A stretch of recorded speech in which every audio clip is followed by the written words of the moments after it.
નમસ્કાર મિત્રો, Gujarat TV YouTube ચેનલમાં સ્વાગત છે। આજના વિડીયોની અંદર આજના સૌથી મોટા 5 ખેડૂત સમાચાર આજના આ વિડીયોની અંદર જાણવાના છીએ। તે પહેલાં ચેનલ ઉપર જે મિત્રો નવા આવ્યા હોય તો ચેનલને ખાસ સબસ્ક્રાઇબ કરી લેજો અને વિડીયો પસંદ આવે તો વિડીયોને લાઇક કરી દેજો।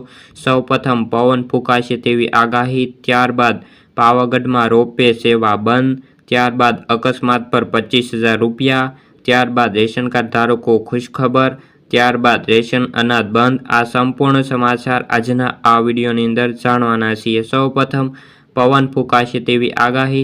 હવામાન વિભાગની આગાહી પ્રમાણે આગામી 24 કલાકની અંદર 2 થી લઈને 3 ડિગ્રી તાપમાનમાં વધારો થશે અને ઠંડીમાં પણ ઘટાડો જોવા મળશે। દરિયાકાંઠા પરથી હવામાન વિભાગે એલર્ટ જાહેર કર્યું છે અને દરિયામાંથી 45 થી લઈને 55 કિલોમીટર પ્રતિ કલાકે પવન ફૂંકાવાની શક્યતાઓ રહેલી છે અને હવામાન વિભાગે એલર્ટ આપ્યું છે। સૌરાષ્ટ્રના માછીમારોને દરિયો ન ખેડવાની પણ સૂચના આપવામાં આવી છે। ત્યારબાદના સમાચાર, પાવાગઢની અંદર રોપવે સેવા બંધ।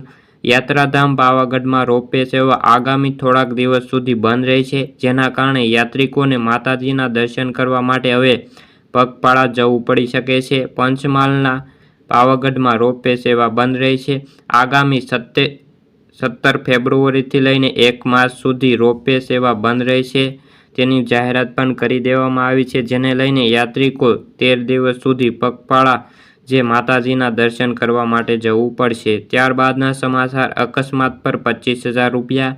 કેન્દ્ર સરકાર દ્વારા અકસ્માત ઘાયલ લોકોને તાત્કાલિક હોસ્પિટલ લઈ જનારા લોકો માટે ઇનામની રકમ વધારીને 25,000 રૂપિયા કરાશે।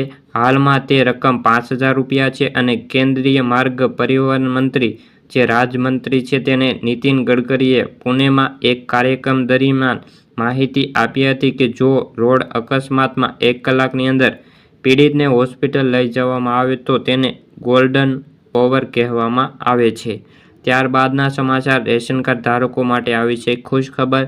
રાજ્ય સરકારે જે ફેબ્રુઆરી માસ માટે રેશન ધારકોને 50% જે દાળની ફાળવણી કરવામાં આવી હતી, જેનો ઓલ ગુજરાત જે એસોસિએશન દ્વારા વિરોધ કરવામાં આવ્યો હતો।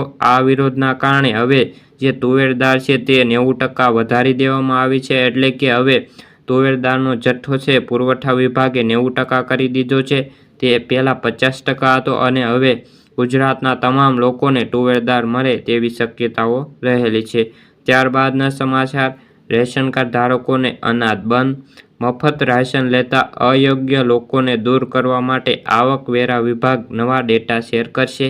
પ્રધાનમંત્રી ગરીબ કલ્યાણ અન્ન યોજના હેઠળ લાભાર્થીઓની યાદી અયોગ્ય લોકોને દૂર કરવા માટે આવકવેરા વિભાગે ખાદ્ય મંત્રાલય સાથે ડેટા શેર કરશે।